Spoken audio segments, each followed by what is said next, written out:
toda, estos hechos, todas estas técnicas, estas prácticas tienen una teoría atrás, ¿no? Ujú. O sea, pues todo esto se puede hacer porque hay una teoría. ¿No te parece? Sí, pero también hay un objetivo en esa teoría, no es inocente como te gusta decirme que yo digo. Nada es inocente, si lo tocas así. No es inocente esa teoría, para nada. Busca el control a través del miedo. Es decir, ya no recuerdo cuántas vacunas son obligatorias en el país, pero son muchas más de las que eran cuando yo era niño, hace Pero apenas unos años, claro. se está vacunando contra enfermedades también. Sí, sí, Eh, vos, vos sos hincha de Central, ¿no? sí, ¿Estás gracias a vacunado? Dios. No, Estamos vacunados. jamás. Yo también, estamos muy vacunados, pero creo que es interesante porque la teoría, ¿cuál es? Diríamos, ¿por qué pueden hacer todo esto? Porque pensamos que la enfermedad es producto, primero que la enfermedad significa sufrimiento, que la enfermedad significa entrar, o sea, la enfermedad muchas veces se la llamaba disgracia. O sea, la Desgracia. enfermedad era entrar en desgracia. Ujú. ¿Y entrar en desgracia con quién? ¿No? ¿A quién le debemos las gracias? El ser humano, ¿a quién le debe la gracia para estar sano? En este caso podemos pensar a los que rigen las normas, que te dicen todo lo que tenés que hacer para estar sano. O sea, hoy el sistema en el que vivimos te da las pautas que vos tenés que hacer para estar sano. Y si no estás sano, te enfermas. Entonces, bueno, creo que cada uno entenderá el sentido, ¿no? Claro, para no desviarnos demasiado del motivo de estos diálogos, Hammer acá marca la cancha, como digo yo y como decimos en Argentina, ¿no? En la forma de expresarlo, de decir, impone una nueva forma de ver las cosas. Él dice que la enfermedad ya no es un comportamiento anárquico, un virus, un desorden interno. Es un programa biológico especial de supervivencia. Cuando marca eso, ya no podemos seguir pensando como antes. Es decir, indudablemente Hammer es el que marca la cancha. Y lo seguimos respetando a partir de esa teoría monumental que expresó en las 5 leyes. Yo creo que la ciencia hubiese aceptado tranquilamente la teoría de Hammer si no hubiese cometido un pequeño error. Y ese pequeño error se llamó quinta ley. Claro, la quinta ley en donde él dice que todas las enfermedades tienen sentido. Eso para la medicina es inaceptable. Porque para la medicina la enfermedad no tiene sentido. Es decir, si lo tuviera, perdería razón de ser el tratamiento de protocolos universal. Tendría que ser un sentido individual a cada persona. ¿Cómo hacemos para medicar a cada persona individualmente? Yo cuento en alguno de mis libros la historia de Hipócrates, ¿no? Que dicen que creó la medicina ya por el siglo IV a.C., con un libro que se llamaba Sobre la impotencia sexual de los escitas, donde él estudia la impotencia sexual de estos hombres que acostumbraban a andar mucho a caballo y eran impotentes. Entonces, hasta ese momento, las causas de la enfermedad eran demonios, miasmas, era algo sobrenatural. Y él dice que no, que se produce una obstrucción en la circulación pelviana por andar mucho a caballo y por eso no le llega la sangre a la pelvis, y ahí funda la medicina porque se terminaron las causas sobrenaturales y empezaron a aparecer las causas naturales. Pero aparece un tercer elemento, ya no hay más terapeuta o médico y paciente o consultante. Hay un tercer elemento que es la enfermedad.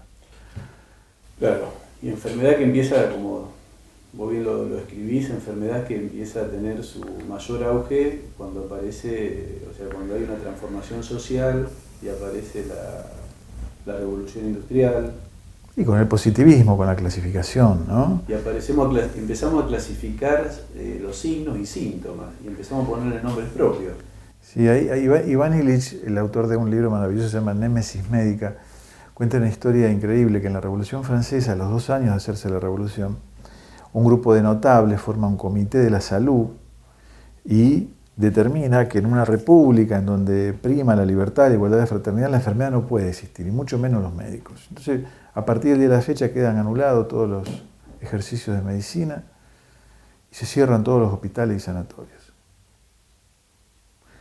A los pocos días, los locos salen de los hospicios y vuelven a la ciudad, y los enfermos con sus muletas se reintegran a sus hogares, y la sociedad clama desesperadamente por el ingreso de los médicos y por el egreso de esos enfermos molestos, ¿no?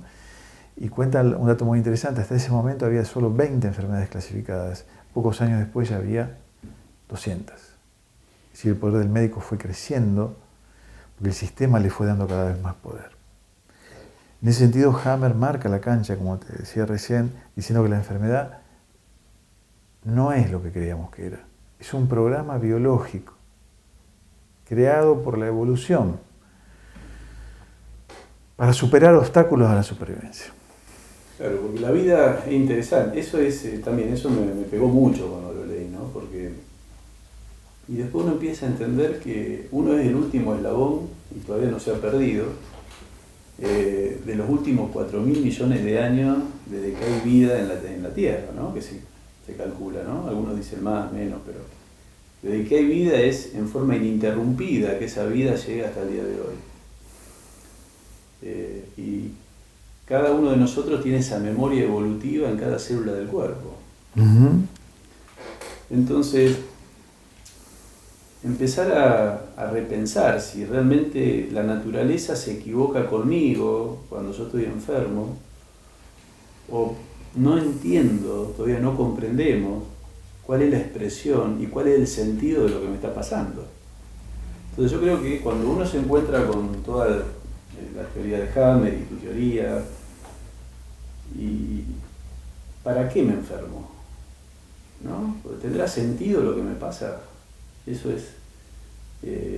Y eso es, nos costó mucho, a mí me costó mucho entender la diferencia entre sentido y eficacia dentro de lo que yo hacía, ¿no?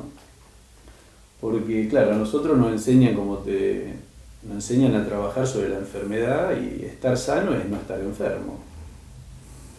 Por lo tanto, yo soy eficaz si puedo erradicar la enfermedad. Entonces, claro, cuando aparece la idea de sentido, cambia totalmente el rol del médico en la consulta con el paciente. Porque en mi consulta diaria, previo a todo esto, era qué síntomas tenía y sacarte el síntoma. Porque era yo eficaz en lo que hacía en función de toda una teoría de que la enfermedad era un error de una enzima, era un error de un gen, o era un tóxico medioambiental que se metió y había generado un error. Entonces siempre estamos viendo el error de la evolución, de lo último de la evolución, de lo emergente de los 4.000 millones de años. Nosotros creemos que somos los encargados de solucionar el error de la evolución. Pequeño peso para los médicos, ¿no? Por eso cuando empezamos cuando aparece Hammer y dice, pero tiene un sentido esto que está pasando. O sea, hay un programa que se fue, diríamos, que se fue generando en función de las necesidades de la historia, de las necesidades que tuvo que pasar el ser vivo en el transcurso de la evolución, y todo lo que sirvió lo plasmó. Claro, lo que dice Hammer en ese sentido es maravilloso, ¿no? Da un ejemplo. Hace 400 millones de años el ser vivo pasó del agua a la tierra, en la escala evolutiva de los vertebrados, claro, peces, anfibios, reptiles, aves, mamíferos. Y al pasar, ¿por qué pasó del agua a la tierra? Porque no había más morfina en el agua. Tenía una necesidad. Claro. Entonces descubrió las plantas acuáticas y ahí podía comer y alimentarse. Pero ¿qué pasó? Al salir del agua, encontró un pequeño obstáculo. No tenía cómo captar el oxígeno del aire, porque lo había aprendido a captar del agua, tenía branquias. Entonces tuvo que adaptarse y crear una célula especial que lograra este mecanismo, tomar oxígeno del aire, ya no del agua. Y así se generó la célula del alvéolo pulmonar, eso no fue del miércoles para el jueves. Eso tardó millones de años.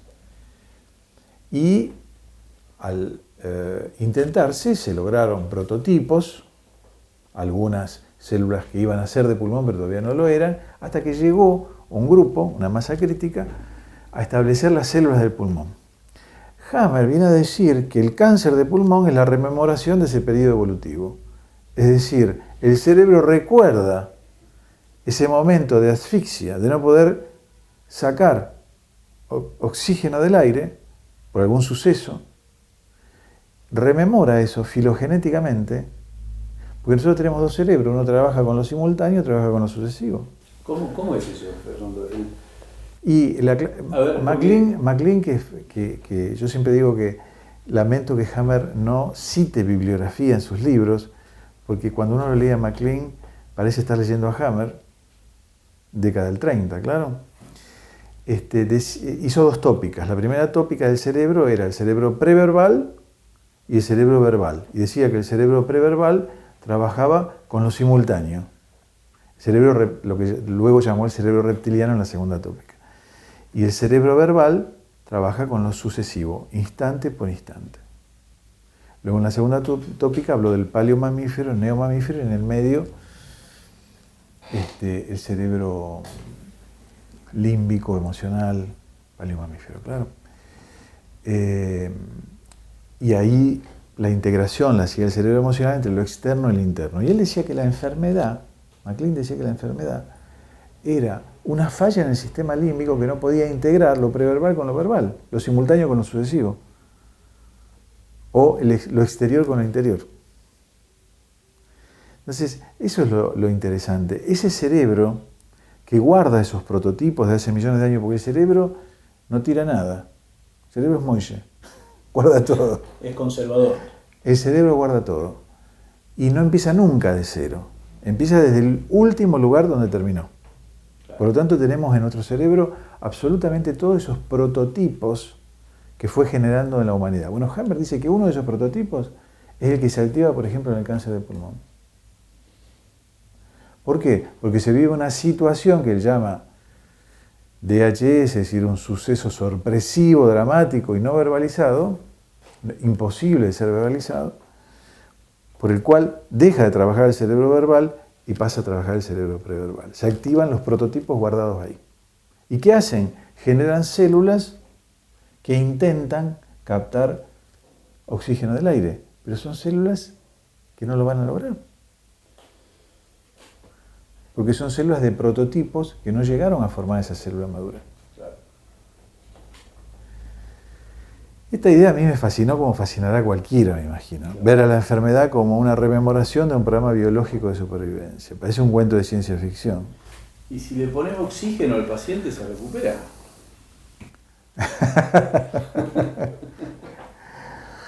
A ver, ¿en qué está basada esa pregunta? A ver, ¿hacia dónde apunta? Y porque si resuelvo el conflicto, si el conflicto era la falta de aire, yo te pongo aire, oxígeno y ¿qué tiene que hacer supuestamente la célula? Porque había, digamos, ante la falta de oxígeno, evolutivamente en aquel momento la mejor manera de sobrevivir era multiplicándose rápidamente.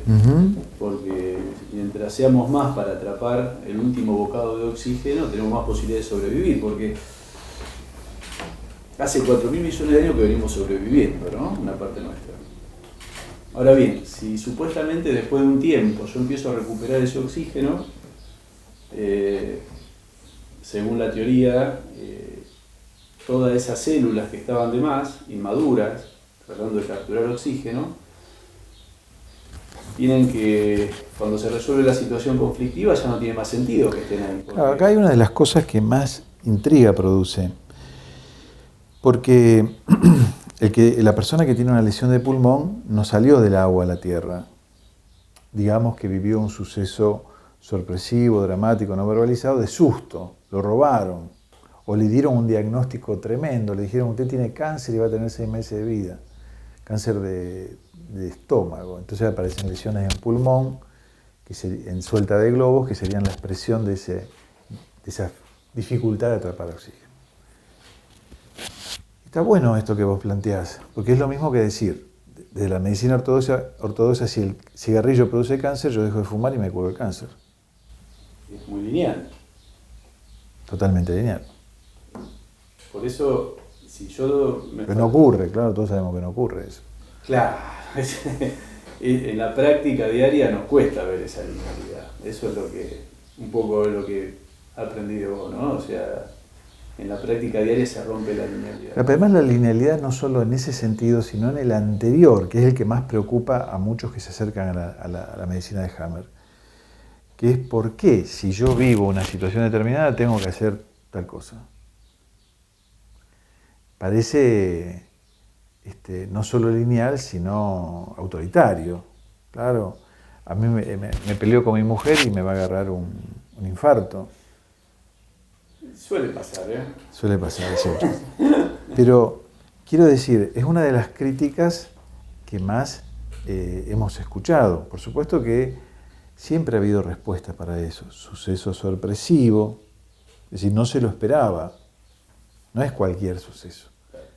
Podía pasar cualquier otra cosa, pero eso no se lo esperaba. Dramático, subjetivamente dramático. Para él es dramático. Y no pasible de ser verbalizado, sumamente importante eso. O sea, no poder comunicarlo. Claro, pero entender esto que pasa en el cerebro, es decir, el cerebro verbal queda anulado. Yo me acuerdo que en las clases que dábamos en el 2004 decíamos que el conflicto biológico es el congelamiento de todos los sentidos posibles salvo uno, el biológico. Se congelan todos los sentidos posibles de eso. Es decir, un amigo me traicionó. ¿Cuáles sentidos puede haber? Y puede haber el sentido de la injusticia, el sentido de la decepción, el sentido de voy y lo mato, el sentido... No, queda un solo sentido. Me cagaron y tengo un problema en el intestino. Se congelan todos los sentidos salvo uno, el biológico. Nosotros elaboramos una teoría, no sé si te acordás, que es la de el origen del lenguaje, para entender esto. Porque esto comenzó en mi vida en el año 1994, 95. Pero bueno, yo soy médico, no soy teórico, no soy creador de teorías. Atiendo pacientes, seres humanos, niños, mujeres, ancianos, atiendo muchos, todos los días, todas las semanas, todos los meses, todos los años. Médico de trinchera, como digo. Claro, entonces no me puedo conformar con la teoría. Y si el paciente no responde a la teoría, y bueno, ¿qué quiere? Si usted no responde a la teoría es porque usted debe ser de la contra. Si usted no se cura cuando el conflicto es resuelto es porque algo anda mal. Debe tener otro conflicto. Entonces, en esa búsqueda de ayudar a mis pacientes o consultantes, como últimamente venimos diciendo, los semejantes que están sufriendo, ¿no? Empezamos a pensar si todo pasaba por solucionar un conflicto. ¿Qué tenía que ver la historia de esa persona, la familia de esa persona, los ancestros de esa persona, el contexto social de esa persona? ¿Es lo mismo vivir en Argentina que en París? No, lo mismo no es, ¿no? Uno dice, no, ante una situación determinada que te engañe una persona, que te decepcione, que te roben, sí, será lo mismo. Sí. Probablemente no, las cuestiones de seguridad pueden ser distintas. Pero hay un contexto, hay una epigenética, como decías vos, que es totalmente distinta. Ahí empezamos a pensar qué tiene que ver el lenguaje en todo esto.